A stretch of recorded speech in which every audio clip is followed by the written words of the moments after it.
Hello friend, आज हम सुनाने जा रहे हैं भाई दूज की कहानी।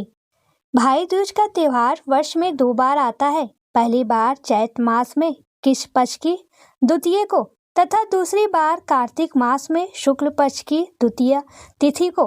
भाई दूज के दिन बहन के घर भोजन करने का भारी महत्व है। ऐसी मानता है कि बहन से तिलक कराने तथा उसके यहाँ भोजन करने से भाई को दीर्घायु प्राप्त होती है तथा संकट से उसकी रक्षा होती है। भाई बहन के बीच स्नेह और भी अधिक प्रगाढ़ होता है। भाई दूज के संबंध में एक कथा प्रचलित है जो इस प्रकार है। किसी गांव में एक वृद्धा रहती थी। उसकी 2 संतानें थी, एक पुत्र तथा दूसरी पुत्री। भाई अपनी बहन को बहुत स्नेह करता था। रक्षाबंधन तथा भाई दूज के दिन वह अपनी लाडली बहन से टीका तिलक कराना तथा रक्षा सूत्र बंधवाना नहीं भूलता था। कथा काल में बहन का विवाह हो चुका था तथा चैत्र कृष्ण द्वितीय को वह अपने ससुराल में थी, जो उसके गांव से काफी दूर था। उन दोनों यात्रा करना बहुत कठिन था, जो पैदल, घोड़ों या फिर बैलगाड़ियों द्वारा पूरी होती थी। भाई गरीब था, उसके पास घोड़ा या बैलगाड़ी खरीदने का सामर्थ्य नहीं था, अतः वह बहन के घर जाने के लिए पैदल ही चल पड़ा। रास्ता दुर्गम, वीरान तथा भयानक जीव जंतुओं से भरा पड़ा था। आधे रास्ते पर एक छोटी सी नदी मिली। उसमें पानी ज्यादा ना था, कमर इतना ही था। अभी लड़का नदी के बीच में था कि नदी उससे मनुष्यों की भाषा में बोली, लड़के तैयार हो जा, मैं तुम्हें डुबाने वाली हूँ। लड़का चौंक गया। उसने घबराकर पूछा, यह कौन बोला? मैं वही नदी हूँ जिसके बीच में तू खड़ा है। आवाज आई। मुझे क्यों डुबाना चाहती हो? लड़के ने पूछा। मुझे जोरों से भूख लगी है, नदी बोली। आज के दिन मैं जीव लेती हूँ। लड़का बोला, नदी बहन, आज भाई दूज है, इसलिए मैं टीका तिलक लगवाने अपनी बहन के घर जा रहा हूँ। तुम अभी मुझे जाने दो, जब लौटूं तब मुझे डुबोकर खा लेना। नदी बोली, सच कह रहे हो ना? लड़का बोला, हाँ। नदी बोली, ठीक है, फिर जाओ। लड़का नदी पार करके आगे बढ़ा।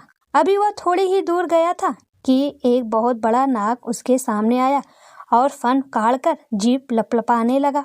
वह बहुत गुस्से में था। लड़के ने उसे हाथ जोड़कर प्रणाम किया। नाग बोला, कोई फायदा नहीं, सभी मनुष्य एक जैसे ही हो, नागों के शत्रु। लड़के, अब मरने को तैयार हो जा, मैं तुम्हें डसने वाला हूँ।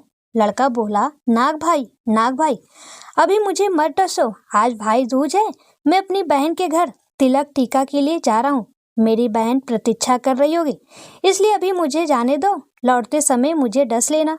नाग ने पूछा, छोड़ दूं तो भाग तो नहीं जाओगे?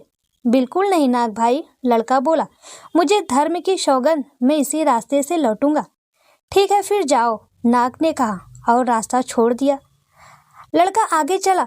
कुछ आगे जाने पर उसे एक बाघ मिला। उसने भी वही बात कही, मुझे बहुत भूख लगी है, मैं तुम्हें खाऊंगा। लड़का बोला, बाघ भाई, आज भाई दूज है, मेरी बहन मेरी इंतजार कर रही होगी, इसलिए अभी मुझे जाने दो, जब लौटूं तब मुझे खा लेना। ऐसा है तो जाओ, बाघ ने कहा, मगर अपना वचन याद रखना। उसे नमस्कार कर लड़का आगे बढ़ा। इसके बाद और कोई बाधा नहीं आई। वह अपनी बहन के घर पहुंचा। बहन द्वार पर बैठी भाई की राह देख रही थी। भाई को आया देख उसकी खुशी का ठिकाना न रहा। उसने सबसे पहले भाई का हाथ पैर धुलवाया, फिर मंगल चौक बना उस पर लकड़ी का पाटा रखा। पाटे पर भाई को बिठाकर चावल, रोली तथा दही से तिलक किया, आरती उतारी। इसके बाद खीर, पूड़ियाँ, मालपुए तथा मिठाइयाँ परोसी। भाई को नदी, नाग तथा बाघ को दिए अपने वचनों को चिंता थी, इसलिए वह थोड़ा सा खाकर उड़ गया और वापस लौटने को तैयार हुआ। भाई की दशा बहन से छिपी ना रही। उसने पूछा, भाई तुम इतने उदास क्यों हो? मुझे बताओ, कदाचित मैं तुम्हारी कुछ सहायता कर दूं। भाई ने बहन को रास्ते का सारा हाल सुना दिया। बहन बोली, भाई तुम चिंता मत करो, भगवान की दया से सब ठीक होगा, मैं भी तुम्हारे साथ चलती हूँ। भाई के बहुत मना करने पर भी बहन नहीं मानी। उसने रास्ते के लिए कुछ सामान लिया और भाई के साथ चल दी। बाघ उसी ठिकाने बैठा मिला। बहन ने थैले में से मांस निकाला और भाई को बाघ को देते हुए बोली, बाघ भैया, आज भैया दूज है, लो तुम अपनी बहन के हाथ से भोजन करो। बाघ ने खुशी खुशी मांस खाया। बहन को देख एक बार धीरे से गुर्राया, मानो आशीर्वाद दे रहा हो। फिर वह जंगल से चला गया। आगे उनकी मुलाकात नागराज से हुई।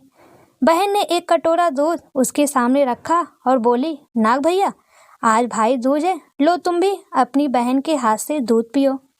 नाग फुफकाराना छोड़कर दूध पीने लगा। दूध पीने के बाद उसने एक बार बहन को देखा, फिर सरसराता हुआ झाड़ुओं में जा घुसा। इसके बाद वो नदी के पास पहुंचे। बहन नदी के लिए लाल चुनरी लाई थी। नदी को चुनरी उड़ाकर वह बोली, नदी बहन, भाई दूज के उपलक्ष्य में भाई की ओर से ये तुम्हारा नेक सम्मान और भेंट है, इसे स्वीकार करो और प्यारे भैया को दीर्घायु होने का आशीर्वाद दो। नदी उपार पाकर प्रसन्न और शांत हो गई। इसके बाद दोनों भाई बहन हंसी खुशी अपने अपने स्थान को लौट गए। इस प्रकार बहन के प्रेम तथा चतुराई से भाई का संकट दूर हुआ तथा उसके वचनों की रक्षा हुई। भाई दूज के दिन बहनें अपने भाइयों को तिलक कर उसके दीर्घायु की कामना करती हैं तथा भाई भी अपने बहन को संकट के समय सहायता करने तथा रक्षा करने का वचन देते हैं।